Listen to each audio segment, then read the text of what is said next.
Hey, I'm back again this week. I know it's not Wednesday, it's Friday, but I wanted to hop back on here and just continue to talk a little bit more about what I've been talking about last week when it came to raising up the next generation of leaders for the church. And so, what I kind of wanted to talk about today is a little bit more why I think the small church is the perfect setting for these ministry internships.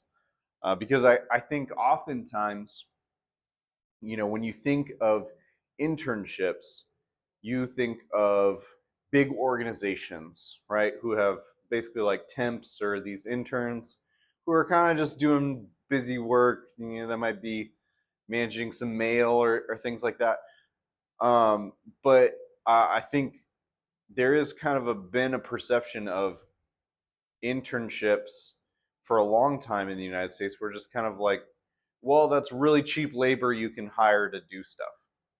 There wasn't a lot of emphasis on training or them actually getting relevant job experience. And I think that has shifted in the past 5 to 10 years based on what I've seen through my connections with college students and just understanding where things are headed a little bit more, which I think is a great shift because you don't want people doing internships and then being janitors. Um, if they're there for a engineering internship, like they they're there to learn the skill and you build into them. And I think for the organizations, it's a great opportunity to understand if there is an opening once this person graduates from college and gets their degree. Is this a is this an ideal person to hire? This is someone we've seen, they've been in the building, we know how they work, and so it's a great practice to have. And, and so that's where I think people usually think of it from a large church perspective. They're thinking, okay, that's what large churches do, right? Because they have all of these people and all of these resources, and so those are the ideal places for interns. But it's really interesting because I was made aware of this one seminary that encouraged that basically had these people who going to this seminary. They were all in internships throughout their time in seminary while they were studying and taking their courses. This was a larger church, and what ended up happening is these guys were basically like they were basically just doing janitorial work. Which, listen, there's nothing wrong with that if that's something they're participating in the life of the church, and your church has people who are working together to clean. But that's really different than saying these people are interning and they're learning about church ministry and how to serve people and how to disciple people, and then they're mostly doing janitorial. That doesn't represent what they're actually doing. It actually does not enhance or give them opportunities to put into practice what they are learning. And so, yeah, I remember hearing about this, and I was really troubled because that's absolutely not what it should be. In fact, somebody I know, they did the same seminary, but it was through another church that was smaller, only had a staff of like two people. I think they had two pastors on staff, and this person got to basically be the youth leader as an intern while he was doing his seminary courses, and he got to lead worship, and he got to preach several times. Opportunities that some of those men doing ministry internships never got because this was a much bigger church. The scale was so much larger. This was like 1,000-person churches. So it is one of those things. If you're being recorded and there's so many people, there's really high expectations on quality, and so this is where I think the small church is the perfect setting, because there are lots of small churches out there who could use extra help. They have people and ideas, but they don't have the staff and they don't have the finances to just, oh, we're gonna pay somebody to do that. And so that's a great opportunity to have an intern come in and and, and realize these are the parts of building and growing and a church and pouring into it, is that you can't just throw money at your problems. You have to work with the congregation, and you have to trust that God is going to do the work, and you have to learn how to trust that God is going to do the work when you just are showing up places and you're trying things and you're working hard to represent Christ as best as you can in the context that you find yourself in. And so I think that's what's been so cool with the internships we've had been able to have so far. So we've had three different people intern. One of those just did it for one semester, and then he was done. But during that semester, he got to participate in the life of the church. He was able to invest in the life of one of the elderly people in our church, and he went and like visited him and helped him get ready for Sundays, because this older man lives by himself. Um, and then he got to spend that semester preparing to preach. And we walked through the process of what does it look like to put a sermon together. How do we do this? And also to be able to preach in a very unintimidating setting comparative to a lot of churches, right? A lot of churches that might have interns that are uh, who say you're prioritizing interns, or people would say that seems like the kind of church that would have interns. It's really different preaching in front of 2,000 to 2,000 people as opposed to preaching in front of 20 to 50 people. And so the small church is kind of a perfect place. You're preaching in like a to a large small group, and so that's so much less intimidating. It's a more forgiving place to be. For a lot of these smaller churches, those people aren't even necessarily being recorded, and so there's not that the additional pressures that come along with it. And the truth is that as a small church pastor, usually what happens is there's not a lot of people who are capable of preaching or available to preach. And so, unless I get creative, that burden of preaching always falls back on me. I think my first year, I preached um, maybe 40, somewhere between 45 to 47 times out of the 52 weeks, and I got to tell you, it did not feel good. And and I think I was always cognizant of, if I'm always the one preparing to preach, because I'm very serious about my sermon preparation. I'm not going to go up on stage and misrepresent God. I'm going to try my very hardest. I'm going to do the study. I'm going to put in the time of prayer and reflection to make sure that what I'm saying represents God's word with accuracy and truth. But that's a lot to do it 45 to 47 times, especially when the truth is that small churches, you got 7 other jobs you have to do on a regular basis, from the perspective of, whether it's figuring out how do you show up online, or discipling people, or visitations, or all these different things that you have going on. You have to manage a lot as a small church pastor. And so the truth is, small church pastors need that extra help. The opportunities are often limited by the fact that it's just one person. And so having an intern that you can train and teach to take over some of those responsibilities is such a tremendous help. And this past semester, I've found that out. We've had two guys who started this past semester from a Christian college near us. they've been doing this internship, and the first part of that semester is more of an introductory. Let's get our feet wet. Let's get to know the people that are here. Um, Learn where you can invest. Learn to build relationships with these people, because that's that's what ministry is about, right? Is is discipling and being in relationship with a community of God's people in a certain place. And so that takes time. You got to learn how to do that. And for young people who are in college trying to get ministry degrees, that's valuable experience that they need.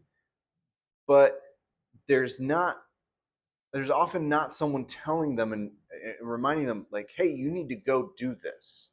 And so I get to walk alongside them, meet with them for a weekly mentoring session to talk about church ministry, to talk about what is it like, what are some of the pitfalls they may face, what are the great things about church ministry. Get to talk to them about small church ministry in particular, how that's different from other types of ministry in larger churches. And I just get to talk to them too and find out, where is God growing their heart towards? What are the things that God is developing a passion for them? Is developing a passion within them, and because there's so many opportunities, because like in our church, there's they can try everything, right? It's easy for them to try. Okay, I'm gonna put the slides together today and learn how to do that. I'm gonna run the slides. Um, it's very easy for them to come in, and very unintimidating to say, okay, I'm gonna help lead our prayer time during the service, or I'm gonna for any of them that are musical, I'll participate playing with the music team on Sunday. And then for one of our interns this whole semester, we he really had a desire to try to preach, and so I said, listen, we're going to put in the time in the study, and then you're going to do a practice sermon. And if I think you're prepared and you're ready to do that, and God's put it on your heart, then that's what we're going to do. And so he did that, and he got the whole semester to just kind of go through that and prepare and recognize what that process looks like, and then preach. And it was a tremendous help to me. I actually ended up getting 2 weeks off in a row, which is unless I just have taken vacation for 2 weeks in a row, which I pretty much never do. That's not something that happens very often. I had another layperson in our church who is a former pastor. Which is a huge blessing to us. But he preached 1 week, and then the intern preached the next week. I was like, oh man, this is amazing. The church and God's word is being preached even when I'm not a part of it.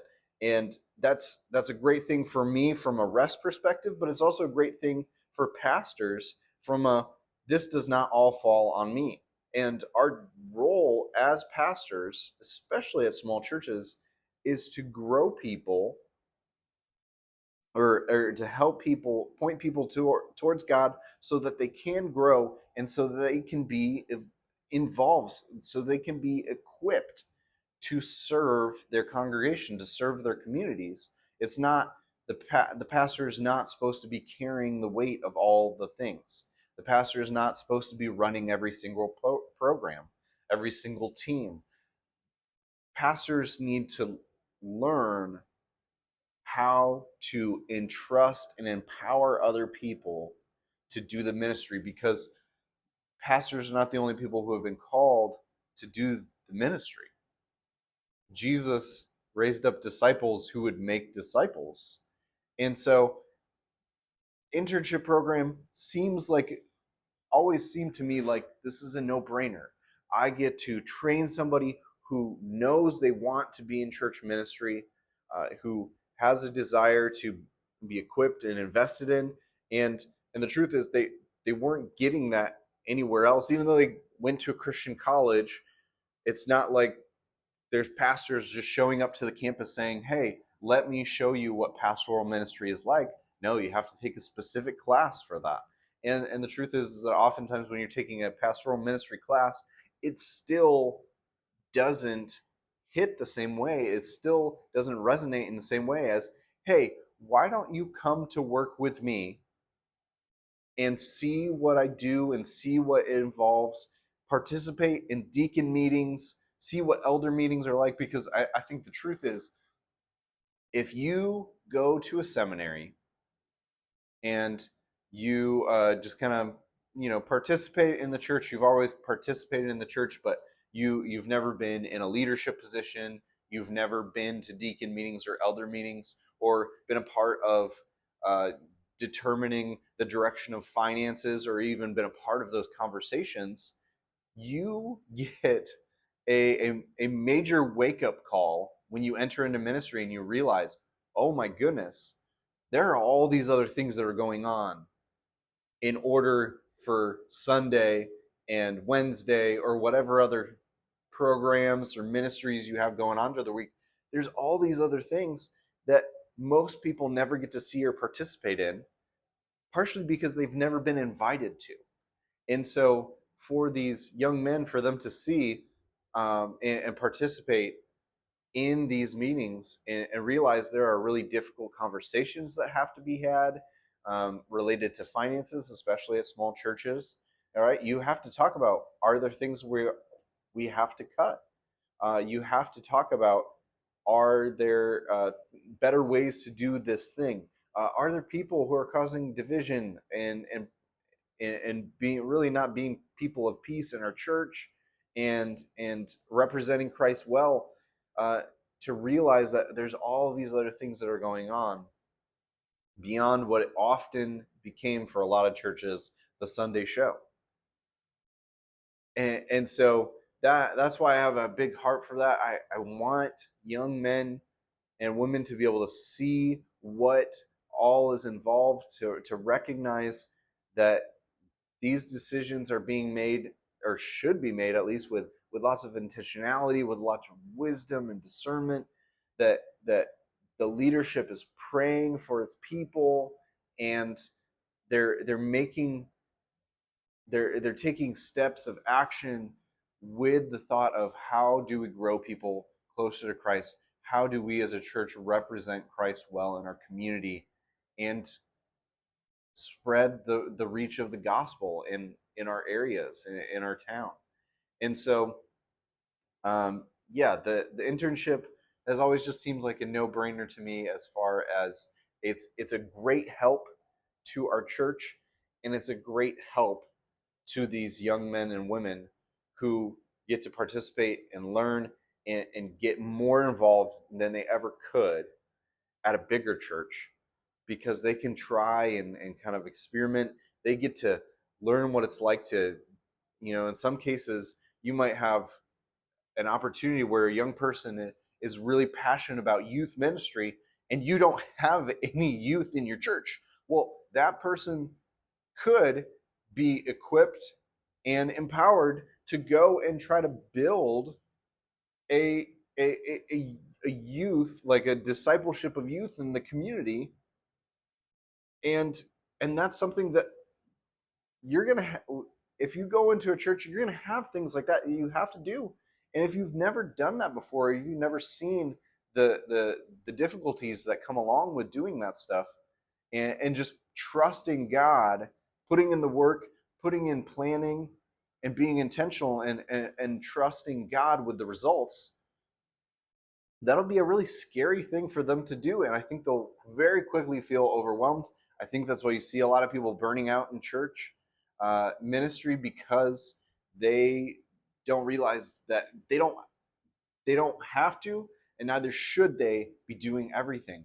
But we're equipping people to help us and to come alongside us and do these things. And so internships they're a great opportunity. They're beneficial to both the pastor, to the church congregation, to the interns, and even to our congregation too. What we've seen, especially at small churches, a lot of small churches, truth is, there aren't young people, especially not people who are uh, college age students. I think that's probably one of the most underrepresented age groups in small churches as college students.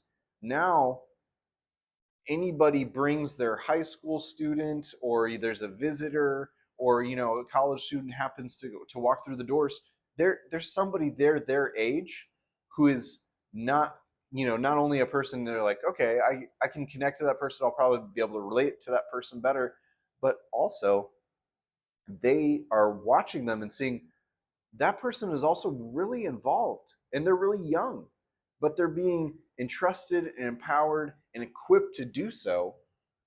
Maybe that's something I can do. Maybe there's a way that I can help serve in this church too. And I think for a lot of people in this next generation, that is something that appeals to them. People are looking for ways to serve and to get plugged in and entrenched in community. And so uh, that's why I think the internships are a no-brainer. I think they make a lot of sense for small churches in particular. They're great help to the pastors, great help to the congregation, and they bring life. It's been interesting because our interns have been on break. This is going to be the second week that they're not here because they're on Christmas break and they're back home, and you can kind of tell that there's just a little less life in the building, and I think people miss that youth being there because they're looking at people who could be the future of the church. People are investing and and have a desire and share their heart for their community. It's just really important. Young people are really important to seeing the future of a church, of where it's going, and the new opportunities it's going to have to reach a community. And so hopefully that encourages you to think long and hard about establishing an internship program at your church. Whether you can. I, I I've really always said that to my leadership team that I want it to be a paid internship. It's not like people like pastors are going to be paid the big bucks and moving forward in most scenarios. And also, it's also likely too that these students, um, college and seminary has never been more expensive, and so it's a great help to them to just pay them minimum wage for like 10 hours a week. It's not a lot to ask. And it tells your church, it tells the congregation that we're willing to invest finances into the next generation. We're willing to invest financially in the next generation, because a lot of times where churches put their money is is what the churches value. And so why not value the building up of the next generation through internship programs? And so I'm going to share. I'll create a way. I think I've typically linked a discipleship outline that I've used and that I've more used for our interns and to build up leadership in our church. But I'm going to try to get to it this week and add that, add a link to that so that you can download it. You just plug in your email and you can download a PDF of the structure I created for my internship. It's nothing really, it's nothing really robust, which is kind of the point. It's anybody supposed to be able to pick this up and kind of implement it in their own church. And this is what I would encourage you to do. Take a look at it. If you want to take it and run with it in your own context or do something slightly different, take it and edit it. The point is, I want to serve you. I spent several months putting this together and thinking about how I wanted to structure this. And so hopefully that's a great help to you, and that you'll be encouraged through that. So yeah, thanks for sitting down and listening and spending some time with me this morning. I hope that you all continue to represent Christ extremely well, whatever your context is, but especially looking to you, small church pastors. Love you and appreciate you. Catch you next time.